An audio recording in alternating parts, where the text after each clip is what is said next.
The HOA president's son stole my Dodge Challenger and tried to outrun the cops with a helicopter overhead. Their explanation? A misunderstanding. The whole thing hit the local news instead, but I'm getting ahead of myself. Tell me where you're listening from while I start at the beginning. Saturday mornings have a rhythm in my family. Coffee black as engine oil. The garage door rolling up. And the sound of my car waking up. My black Dodge Challenger isn't just a car to me. She's 4,000 pounds of American muscle.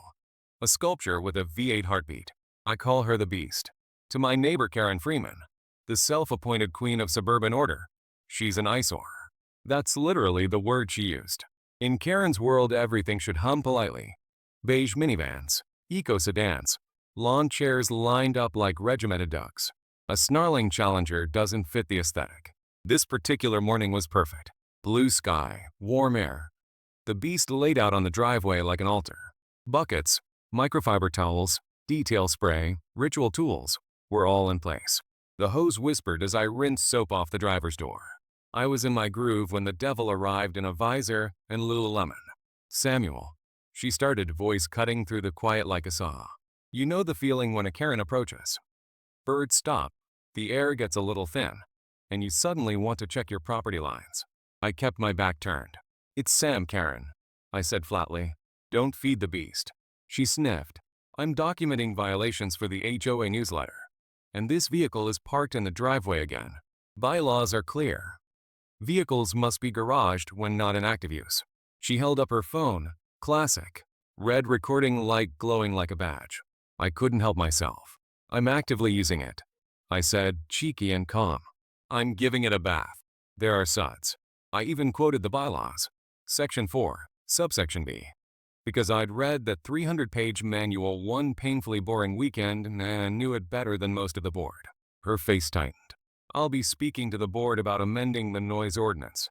She hissed and turned away, head high, marching back to her beige fortress.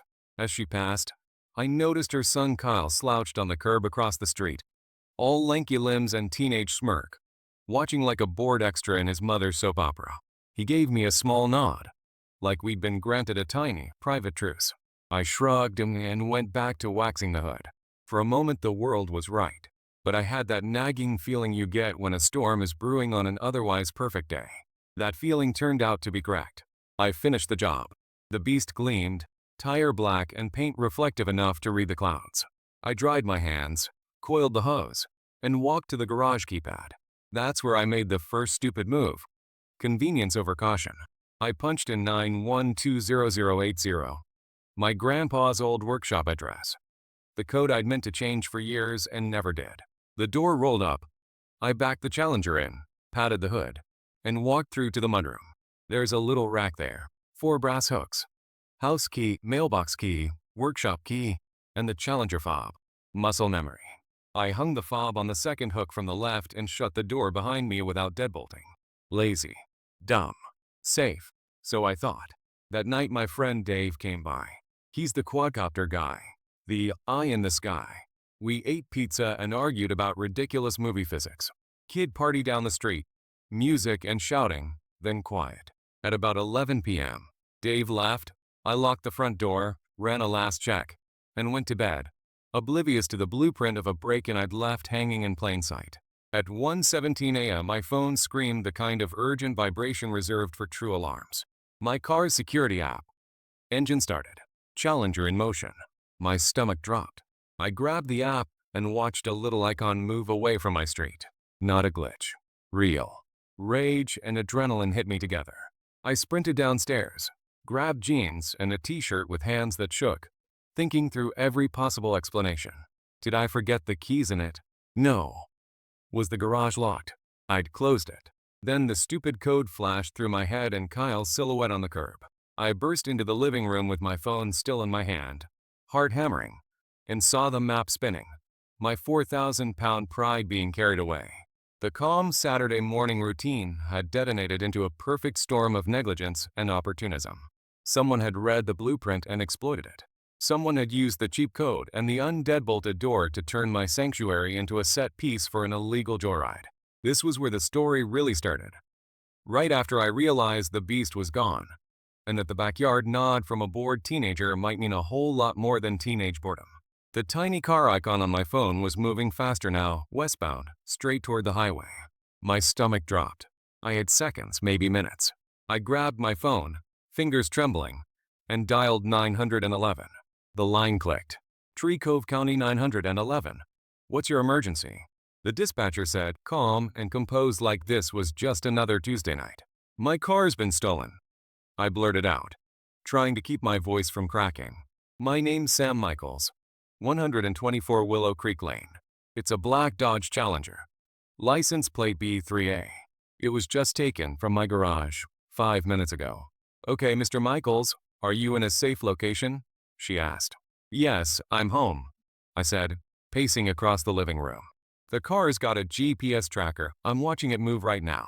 It's on Elm Street, heading toward the I-5 interchange. I could hear her typing, quick and steady. Units are en route. Can you describe the vehicle further? It's a Challenger, I said breathlessly. Black, loud, hard to miss. You'll hear it before you see it. On the screen, the little icon was a blur, racing faster than any sane driver should be going.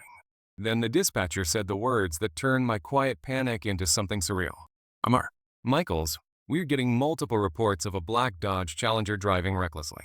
Air support is inbound. Air 1 is on its way. The moment she said it, I heard it, the low, rhythmic thump of rotor blades rolling in from somewhere beyond the suburbs. The sound of chaos taking flight. I sank onto the couch, heart hammering, eyes locked on the laptop I'd just flipped open. The bigger map gave me a better view, streets, buildings, intersections, and my car, my pride, tearing through all of it like a bat out of hell. I felt sick and hypnotized all at once. I was watching my life's work being destroyed in HD. Dave called me then.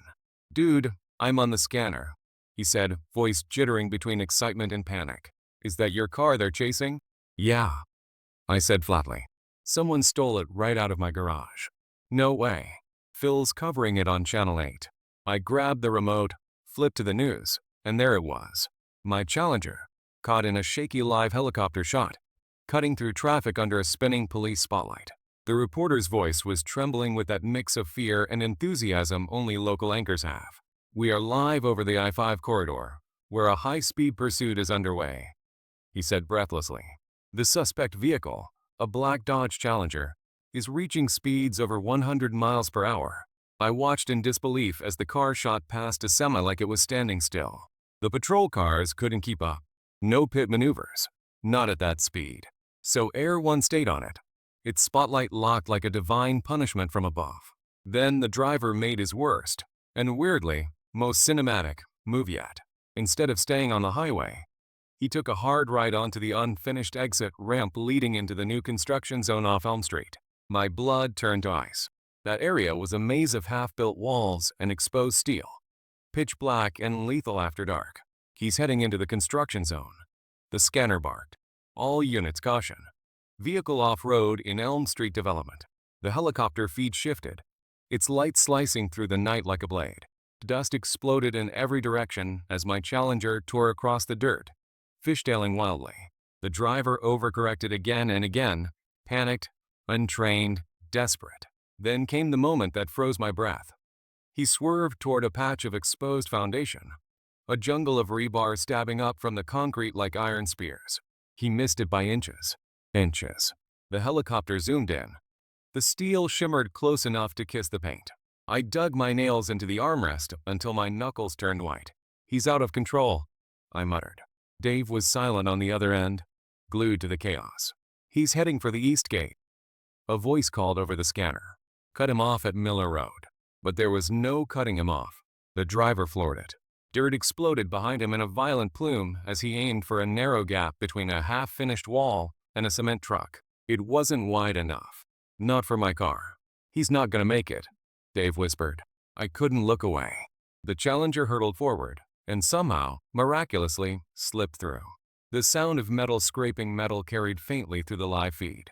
The camera followed as my car shot back onto the road, now bearing a long, jagged scar down its passenger side. My chest tightened.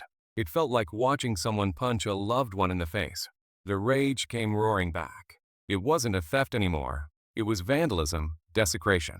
Then, as if fate wasn't finished clowning on me, the news van from Channel 8 decided to join the action. Phil, the same overeager reporter narrating from above, tried to get a better shot. He swerved his big white van straight into the chase path. The lead patrol cruiser slammed on the brakes to avoid hitting him.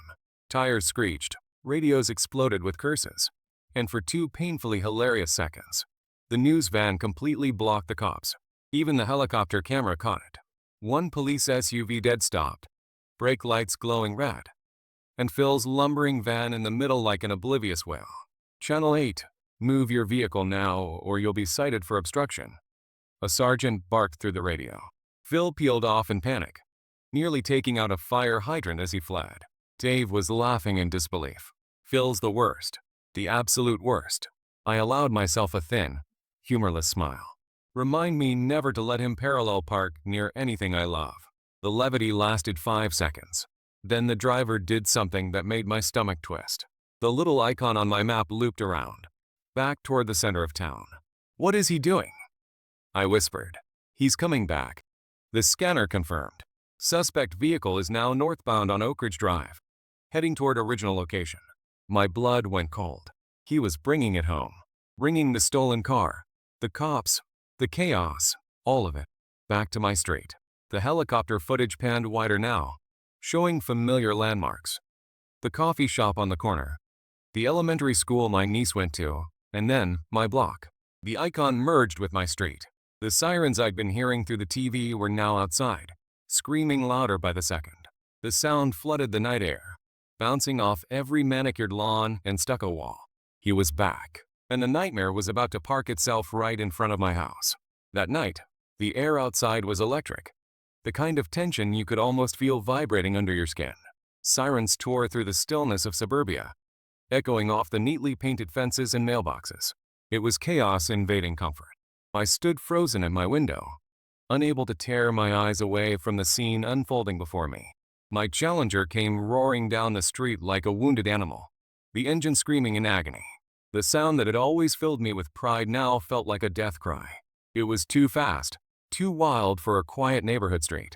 And then I saw it, the long scar down its side glinting under the flashing lights like an open wound. At the end of the block loomed the park, the one every kid in the neighborhood knew. That massive oak tree had stood there longer than any of us. It had seen barbecues, birthdays, and block parties. Tonight, it was about to see disaster. The car hit the curve, the tires shrieked, and before I could even process what was happening, the world erupted in a violent metallic crunch. My car folded around that tree like paper.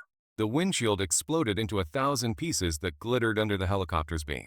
Smoke hissed from under the crushed hood. My heart felt like it caved in with the impact. For a moment, the world went silent. Even the sirens seemed to hold their breath. Then chaos rushed back in. Cops shouting commands, doors slamming, radios crackling. I bolted outside. The night smelled of oil and burnt rubber. Neighbors spilled out of their homes, faces pale and wide-eyed. I could barely breathe as I saw them pull the driver out. Kyle Freeman, Karen's kid, the same kid who'd been glaring at me days earlier, the one whose mother wanted my car gone. He looked terrified, disoriented, not like a criminal, more like a boy who just realized how far he'd fallen. Then came the scream that cut through everything. Kyle. Oh my God, Kyle. It was Karen. She came stumbling out in a silk robe and slippers, her perfect image shattered. Her voice was raw, desperate, almost feral. The cops held her back as she clawed at the air, begging to reach her son. The helicopter light hit her face, and for a second, she looked nothing like the ruthless HOA president I'd come to know. She looked like a mother watching her world crumble. I stood there, numb, the sound of her screams blending with the whine of sirens. My car was destroyed, but all I could think was how quickly everything had spun out of control. The paramedics confirmed Kyle was fine, just shaken. Of course he was fine. My car, however, was gone, a mangled monument to stupidity. Then came Sergeant Laura Chen, calm, sharp, efficient. She looked at the wreck, then at me, her flashlight steady. Amar. Michaels, I'm sorry about your vehicle, she said. Is the driver who you expected? I nodded, my voice low. Yeah. Karen Freeman's kid. The HOA president's son. Chen sighed. He says he ran because people were chasing him. I couldn't help it. I laughed, short and bitter. Chasing him? From inside my locked garage? And that's when Karen saw me. Her grief snapped into fury. She pointed at me, her voice shaking. You. This is your fault. That car. That death trap. It shouldn't even be on this street. He's a child. Her words hit me like acid. But I'd had enough. The nights of her letters, her complaints, her smug superiority. It all came flooding back. I turned to Chen. Not even glancing at Karen. I'm pressing full charges. Grand theft auto, reckless driving, evading arrest. Everything you can throw at him. Karen gasped like I'd just struck her. He's a minor. He made a mistake. No, I said coldly. He made a choice. Her expression faltered, panic flickering in her eyes. For the first time, she realized the power had shifted. I looked straight at Sergeant Chen. And I can prove it. I've got footage.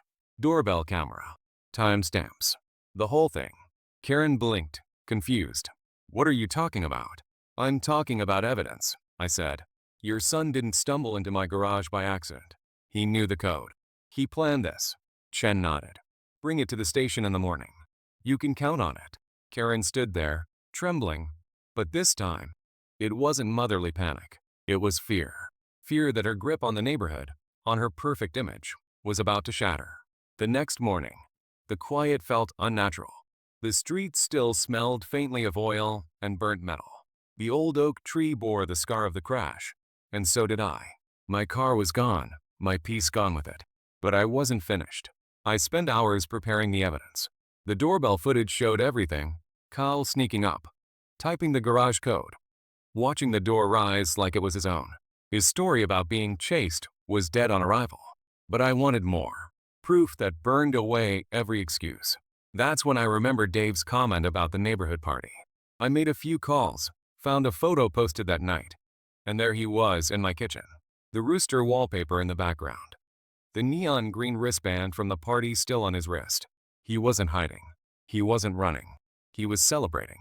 In my house. By the time I closed my laptop, I wasn't angry anymore. I was calm. Focused. Because tomorrow, Karen Freeman's empire of control was going to start collapsing. One undeniable frame of footage at a time. When my back door creaked open that night, it wasn't forced. It was careless. My own mistake. I'd left it unlocked, like I always did when I was home. It was a quiet neighborhood. The kind where people trusted each other a little too much. That trust had just cost me everything. Kyle must have slipped out of the party early, wandered through my yard, and stepped right into my kitchen. The selfie proved it. There he was, grinning under the warm kitchen light. A beer in one hand, my car keys hanging on the hook just a few feet behind him. That same hook I walked past every morning. He saw the keys. He saw opportunity. He'd already memorized the garage code from watching me earlier that week. He didn't steal my car on impulse. He planned it. Hours later, he came back under cover of night, punched in that code, and drove away in a car he didn't earn.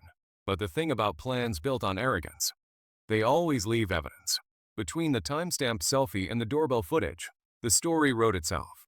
There was no, I was chased. No misunderstanding. It was clean, deliberate theft. I copied everything onto a thumb drive, 2 files, 1 truth. Then I drove straight to the Tree Cove County Sheriff's Department. Sergeant Chen met me in one of those gray, sterile interview rooms that smell like old paper and bad coffee.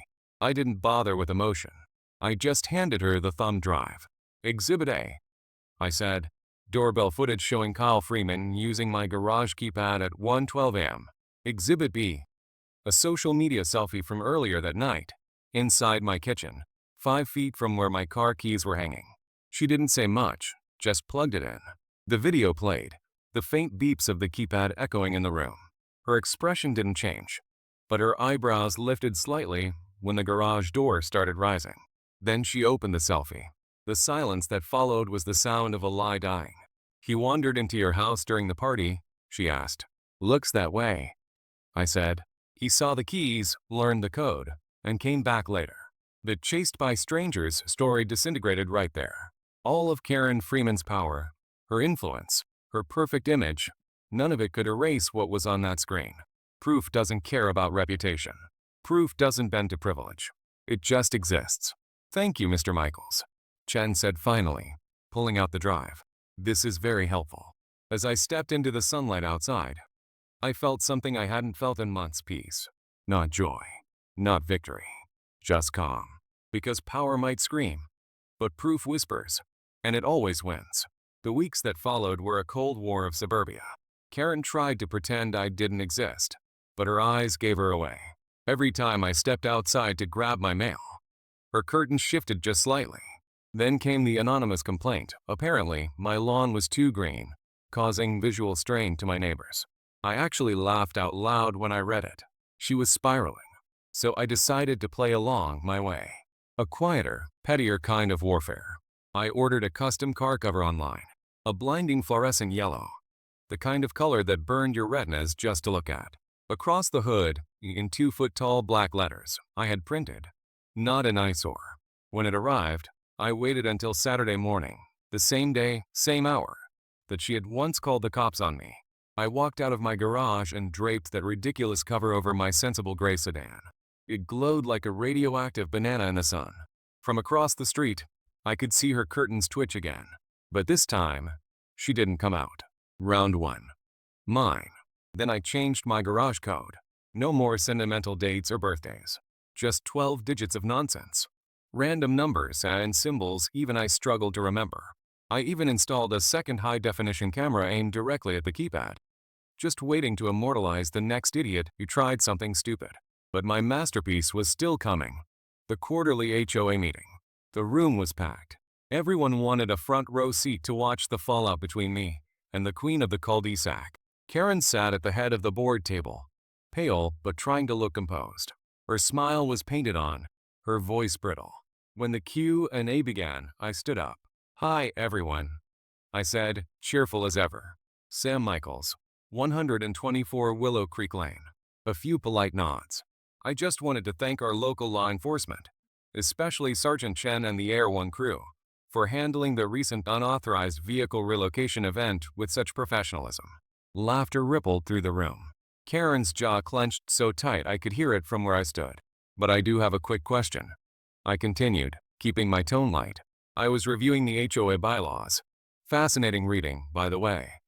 And I noticed we don't have any specific guidelines about residents securing their property, such as, say, garage keypads.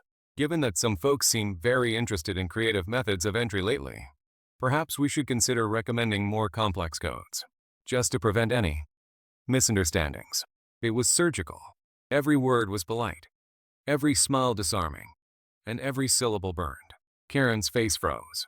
"Thank you for your suggestion, Mr. Michaels," she said stiffly. "The board will take it under advisement." "Wonderful," I said. Wouldn't want property values to dip over repeated incidents. The laughter this time was harder to suppress. She was done. I'd just beaten her at her own bureaucratic game, in public, within the rules, and with the entire neighborhood watching. But while my little acts of revenge made me grin, the real victory came later, in court. Kyle's story didn't survive 5 seconds under questioning. The footage, the selfie, they destroyed every lie. The Freemans had no choice. He pled guilty. Grand theft auto, reckless driving, evading a police officer. Judge Miller, a woman whose patience for privilege was thinner than glass, made sure the sentence hit where it hurt. License suspended until 21. Probation. Full restitution for my car, written from Karen and her husband's joint account. The check came in the mail weeks later. I didn't cash it. I just took a photo and labeled it justice. But the best part, the community service. 200 hours at the very park where he crashed my car. Every Saturday, I'd take my coffee and stroll down to the end of the street. And there he'd be, Kyle Freeman, in a bright orange vest, sweating under the summer sun, picking weeds at the base of that same scarred oak tree. The same tree that had crushed my Challenger. Karen never got out of her SUV when she dropped him off. She couldn't bear the sight of it. But I could. One morning, I brought my DSLR, the good camera, and walked right up. He saw me, his face flushed with humiliation.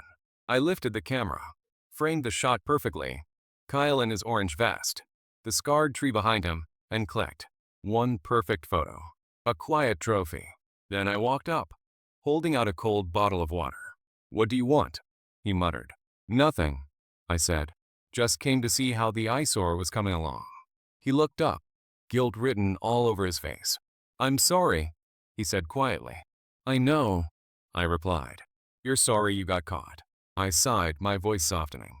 "Look, kid, you didn't just steal a car. You stole something I loved, and you wrecked it. Actions have consequences. This," I gestured at the vest, the weeds, the sweat. "This is one of them. Learn from it." And I left. I didn't look back. When my new Challenger finally arrived, it gleamed like redemption. Same black paint, same growl, same defiance. I started the engine, the deep rumble shaking the walls of my garage. Then, slowly, I backed out. Not fast, not reckless, just steady. Down the same street where it had all started, I drove 15 miles per hour, the exact speed limit, because that day, I didn't need speed to feel power. I already had it. I slowed down as I passed Karen Freeman's house. Her curtains twitched, same as always. Like a reflex she couldn't control, I smiled wide, lifted my hand, and gave her a slow, deliberate wave. She didn't wave back. Of course she didn't. I kept going, rolling down to the end of the street where the park stretched out in the evening light. The skid marks from the crash had mostly faded now, washed away by rain and time. But if you looked close, you could still see the faint shadows of them, ghosts of chaos etched into the pavement. The oak tree still bore its scar too, a pale, jagged wound on its bark. A reminder, a landmark, proof that it all actually happened. I parked near it and just sat there for a moment, the low rumble of the engine humming like a heartbeat. It sounded peaceful now, not angry, not broken, just right. I thought back to how it all started. The soap suds argument, the keypad mix-up, the phone alert that made my stomach drop, the chase, the crash, the confrontation, the revenge, and the slow grinding gears of justice that followed. Every insane moment led me to one question I couldn't stop asking myself. What's stronger? Power or proof? Karen had all the power, status, money, reputation, and she used it like a shield, trying to twist the truth, protect her son, rewrite reality. But in the end, none of that mattered. Her influence was no match for a grainy doorbell video and a single stupid party selfie. That was the beauty of it. Power bends. Proof doesn't. Truth doesn't need to shout. It just sits there, waiting for the light. My grandpa used to say, "Sam, the world's full of people who'll try to push you around. Don't let them. Know your facts. Stand your ground. Never let a bully win." That's what I did. I stood my ground. And somehow, I'd won. Just as I was about to drive off, my phone buzzed. A message from an unknown number. I opened it. A crisp aerial photo of my new Challenger parked beside the scarred oak. Underneath, "Nice new ride. Try to keep this one on the ground. Air one." I laughed out loud. The ghosts from the sky were still watching. I texted back, "Will do. Ears on me next time you're grounded." Then I shifted into drive and rolled away. The neighborhood was quiet again. Karen Freeman kept to herself now. Her son was probably learning the hard way what consequences look like. I had my car, my peace, and one hell of a story. And somewhere between the roar of that engine and the whisper of the trees, I realized something simple. Proof, real proof, is the ultimate power. It cuts through money, lies, and fear. It's the great equalizer. Oh, and the other lesson? Never, ever use your grandpa's old address as your garage code. Some things just aren't worth the drama.